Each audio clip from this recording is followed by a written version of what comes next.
నమస్కారం. పవన్ కళ్యాణ్ గారు తెలంగాణలో పోటీ చేస్తారని ప్రకటించగానే తెలంగాణలో ఉన్న కొన్ని రాజకీయ పార్టీలో ఉన్న నాయకులు స్పందిస్తున్నారు, మాట్లాడుతున్నారు. తమ ఉనికికి ఎక్కడ ప్రమాదం వస్తుందంటూ వాళ్ళు భుజం తడుకోవడంలో ఎలాంటి ఆక్షేపణ లేదు. కానీ సంబంధం లేని ప్రకాష్ రాజ్ నేను ఉన్నానంటూ ప్రతిదాంట్లో దూరుతూ పవన్ కళ్యాణ్ గారిని విమర్శిస్తూ ట్వీట్ చేశాడు. ఆయన ఎందుకు మధ్యలో దూరి ట్వీట్ చేశాడు, ఆయన ఉద్దేశం ఏంటి, ఆయన ఏం అడిగాడు, ఏం ప్రశ్నించినాడో అడిగి తెలుసుకుని ప్రశ్నించేద్దాం. విశ్లేషించడానికి మనతో పాటు ఉన్నారు senior journalist doctor Vadlamani Kanakadurga గారు. వారిని అడిగి వారిని విశేషాలు తెలుసుకుందాం. నమస్తే మేడం. నమస్తే అండి. పవన్ కళ్యాణ్ గారు ప్రకటించగానే ప్రకాష్ రాజ్ భుజాలు తడుముకుంటా బయటకు వచ్చి ఆయన ట్వీట్ చేశాడు అంటున్నారు. ఆయనకి ఏం అవసరం ఉందని చెప్పి తెలంగాణ రాజకీయాల్లో పవన్ కళ్యాణ్ గురించి పెద్ద దాంట్లో మాట్లాడుతూ దూరిపోతూ ఉంటాడు మేడం. మీరు ఎట్లా చూస్తారు, ఎట్లా విశ్లేషిస్తారు? అంటే ప్రకాష్ రాజ్ సమస్య ఏంటంటే ఈయన సనాతన ధర్మం గురించి మాట్లాడటం నెంబర్ 1. దాన్నే వ్యతిరేకిస్తే దాన్నే స్పష్టంగా చెప్పి వ్యతిరేకించవచ్చు. అది కాదు కదా, అన్నింట్లోనూ వేలు పెట్టాం మీరు అన్నట్టుగా. అయితే ఇక్కడ విషయం ఏంటంటే నా ప్రశ్న ఏంటంటే, నేను ప్రొఫెసర్ నాగేశ్వర్ మీకు మేము ఉన్నాం మీ వెనకాలని చెప్పాడు కదా, రౌండ్ టేబుల్ సమావేశం పెట్టి ప్రొఫెసర్ నాగేశ్వర్ ఒక బొమ్మలా కూర్చుంటే చుట్టూ ఉన్న వాళ్ళు పవన్ కళ్యాణ్ ఇష్టానికి తిట్టినప్పుడు, వాళ్ళ కుటుంబ సభ్యులను తిట్టినప్పుడు, ఆడవాళ్ళని కించపరిచినప్పుడు ప్రకాష్ రాజ్ స్పందించారా? నా ప్రశ్న అది. ఇప్పుడు విమర్శ చేయటం తప్పు కాదు సార్. విమర్శ అనేది రెండు పక్కలా ఉండాలి. ఎక్కడ తప్పు జరిగితే అక్కడ మీరు జస్ట్ ఆస్కింగ్ అని అడగచ్చు. ఓకే, నేను ఒక సమాజ పౌరుడిగా నా బాధ్యత అనుకుని మాట్లాడితే అంతవరకు ఓకే.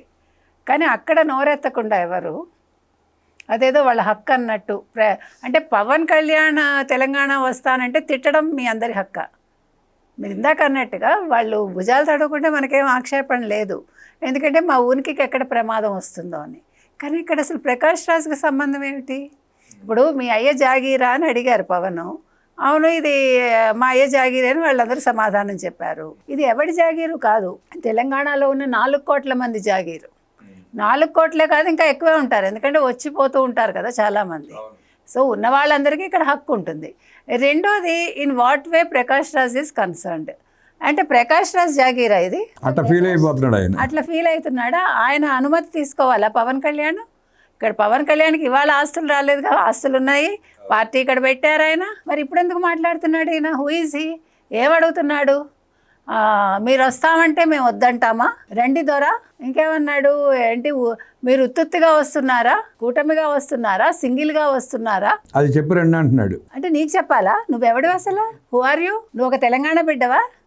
లేదు, నువ్వు ఒక తెలుగువాడివా? రెండూ కాదు. నువ్వు కన్నడిగావో, నువ్వు అదే కదా బండ్ల గణేష్ అడిగాడు, నువ్వు తమిళోడివా, తెలుగోడివా, కన్నడిగోడివా, నువ్వు ఎవడివా అసలు? హూ ఆర్ యూ అని అడిగాడు.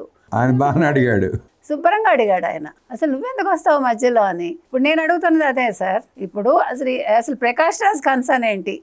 నువ్వెవడివి అసలు? ఇక్కడ ఆయన నిలుచుంటాడు ఏమో, 2028లో ముఖ్యమంత్రి అయితే ఏం చేస్తావు అప్పుడు నువ్వు పవన్ కళ్యాణ్ పర్మిషన్ తీసుకుని హైదరాబాద్లో అడుగు పెడతావా, తెలంగాణలో అడుగు పెడతావా? ముఖ్యమంత్రి అవుతాడో లేదా కేంద్ర మంత్రి అవుతాడో, ఏదైనా కావచ్చు. We don't know what he's going to అనేది. ఇప్పుడు ఎవరి తలరాతని ఎవడు చెప్పలేడు, మార్చలేడు రెండు. ఇప్పుడు అసలు ఈయన వస్తానంటే ఎక్కడో ఉన్న మీరు స్పందించడం ఏంటి? అసలు తెలుగు వాళ్ళు మిమ్మల్ని అభిమానించారు కాబట్టి మీరు ఇవాళ మాట్లాడే హక్కు అనేది మీకు వచ్చింది. ఈ స్థాయి వచ్చిందని తెలుగు వారు అభిమానించబట్టే. Course no doubt about it. మిమ్మల్ని ఒక క్యారెక్టర్ ఆర్టిస్ట్గా నిలబెట్టిందే తెలుగు వాళ్ళు.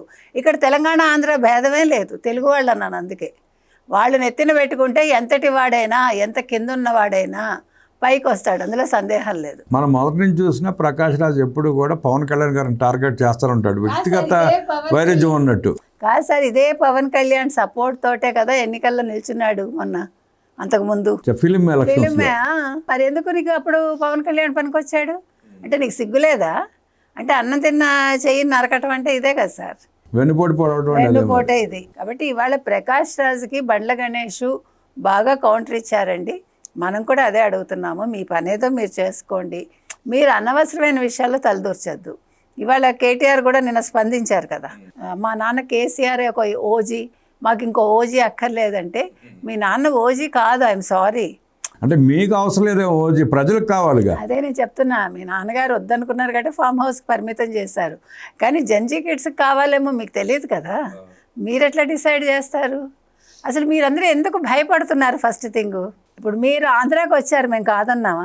ఎవరం కాదనలేదుగా. మీరు పార్టీ పెట్టుకున్నారు, అక్కడ ఆఫీస్ పెట్టుకున్నారు, అందరం స్వాగతించంగా. అంటే మీకెందుకు అంత విశాల హృదయం లేదు కేటీఆర్ గారు అని మనం అడుగుతున్నాం. కాబట్టి ఇవాళ కవిత మాట్లాడలేదు సార్, చూసారా?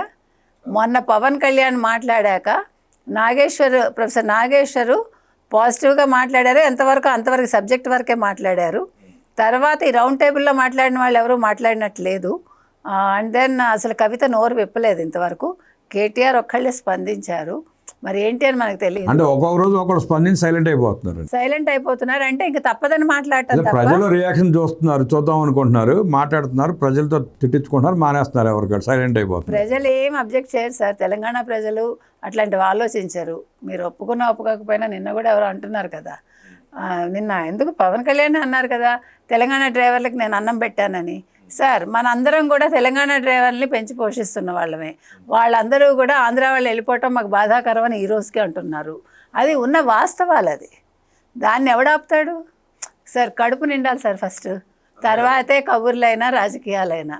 అందుకని ఆడు రావద్దు ఈడు రావద్దు అంటే రాష్ట్రం పనిగదట. మేము పని చెయ్యము, మీరు పని మీకు ఇప్పించమంటే వాళ్ళకి పొట్టలా గడుస్తుంది. మీరంటే దోచుకున్నారు, వాళ్ళు దోచుకోలేరు కదా, వాళ్ళు కష్టపడాలి. కాబట్టి వాళ్ళు ఎవరినైనా రాణిస్తారు, వాళ్ళకి ఎవరు కావాలో వాళ్ళు డిసైడ్ చేసుకుంటారు.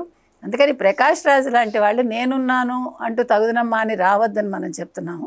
నువ్వెవడివి అసలు ప్రకాష్ రాజు అని మనం క్లియర్గా అడుగుతున్నాం. ప్రకాష్ రాజుకి పవన్ కళ్యాణ్ అంటే పడకపోతే, పవన్ కళ్యాణ్ సనాతన ధర్మాన్ని తీసుకోవటం ఇష్టం లేకపోతే దాన్ని ప్రశ్నించాలి, దానికి సమానం చెప్పి వాళ్ళు చెప్తారు. లేదు రాజకీయంగా నీకు ప్రత్యర్థి అనుకుంటే నువ్వు ప్రశ్నించవచ్చు, రాజకీయ ప్రత్యర్థి కాదు నువ్వు. అయినా పదే పవన్ కళ్యాణ్ టార్గెట్ చేస్తా తన ఉనికిని కాపాడుకునే ప్రయత్నం చేస్తాడని చెప్పి కామెంట్స్ వస్తూ ఉన్నాయి.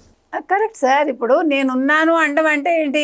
నాకు ఒక అవకాశం ఇవ్వండి అని అడుగుతున్నావా? నువ్వు గుర్తు చేస్తున్నావా? ఇక్కడ నేనున్నాను సుమా, నన్ను తీసుకోండి అని ఇట్లా పవన్ కళ్యాణ్ అంటే నీకు కొంచెం హైలైట్ అవుతాను అనుకుంటున్నారా మీరు? అవసరం లేదు. మీకు నిజంగా కెపాసిటీ ఉండి మీరు కావాలనుకుంటే వాళ్ళే అడుగుతారు. ఇప్పుడు మీరు అడిగితే ఇవ్వలేదు, అడగకపోతే మానేరు. ఇండస్ట్రీ అనేది అలాంటిది. కాబట్టి మీరేదో ఊరికే కొత్తగా వచ్చేసి ప్రతిసారి నేను మాట్లాడతాను అంటే ఇక్కడ వినటానికి ఎవడు రెడీగా లేడు. అంటే బీజేపీ అన్నా కూడా ప్రకాష్ రాజ్కి పడదు, ఎప్పుడు విమర్శిస్తాను ఉంటాడు. పోనీ ఆ వంకతో నువ్వు కాంగ్రెస్ పార్టీలో చేరిపోవచ్చు, లేదంటే బీఆర్ఎస్ పార్టీలో చేరిపోవచ్చు, విమర్శలు చేయొచ్చు కదా. అట్లా పార్టీలో చేరకుండా పదే బీజేపీని టార్గెట్ చేస్తారు. మీరు చేరిపోవచ్చు అంటున్నారు, అక్కడ ఓట్లేసే వాళ్ళు ఎంతమంది ఉన్నారు? ఆయన బెంగళూరు నుంచి డిపాజిట్ కూడా రాలేదు కదా ఆఖరికి. డిపాజిట్ రాదు సార్, ఎందుకు వస్తుంది? ఇప్పుడు నీ నోరు మంచిదైతే ఊరు మంచిది అవుతుంది. నేను నా అహంకారం ప్రదర్శిస్తే ప్రజలు నేను ఎక్కడ కూర్చోబెట్టాలో అక్కడ కూర్చోబెడతారు. కూర్చోబెట్టినప్పుడు బుద్ధిగా నోరు మూసి కూర్చోవచ్చు కదా, ఎందుకు ఊరిని ప్రస్తుతానికి అడ్డం పడి మాట్లాడే ప్రయత్నం చేస్తాడు? బుద్ధి ఉంటే ఎందుకు మాట్లాడతాడు? బుద్ధి లేదు కాబట్టే మాట్లాడుతున్నాడు. కాబట్టి ప్రతిసారి ఆయన మాటలు అనిపించుకుంటాడు నన్ను అడిగితే. అందుకని ఇవాళ పవన్ కళ్యాణ్ ఏదో అనేసి గొప్పవాడిని అవుదాం అనుకుంటే నువ్వు అవ్వవు. పవన్ కళ్యాణ్ ఒక్క మంచి మాటను నిన్ను ఎత్తిన పెట్టుకుంటారు మొత్తం ఫ్యాన్స్ అందరూ కూడా. అప్పుడు మీకు ఒక రికగ్నిషన్ వస్తుంది అంతే. ఏదో కారు కోతలు తీయటం, అందరు తిట్టించుకోవటం అతను షరామామూలే.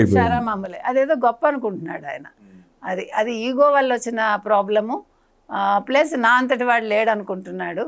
కానీ నీకంటే గొప్పవాళ్ళు చాలామంది ఉన్నారు సుమా అని తెలుగు ప్రజలు చెప్తూనే ఉన్నారు. గతంలో ఇట్లాగే రాంగోపాల్ వర్మ కూడా ఇట్లాగే మాట్లాడి అల్లరబ్బాలే వాళ్ళు ఇటు ఏపీ అడ్రస్ లేకుండా పోయాడు. అదే కోవలోకి చేరే ప్రయత్నం చేస్తున్నట్టు ప్రకాష్ రాజు కూడా. సార్ ఇవన్నీ కూడా టెంపరీ ఫేజ్లు అంటారు చూడండి. అట్లా కొంతకాలం లైమ్ లైట్లోకి వస్తారు, ఎవరినో తిడతారు, మీరు అన్నట్టుగా సైలెంట్ అయిపోతారు, తర్వాత ఏమవుతారో కూడా తెలియదు.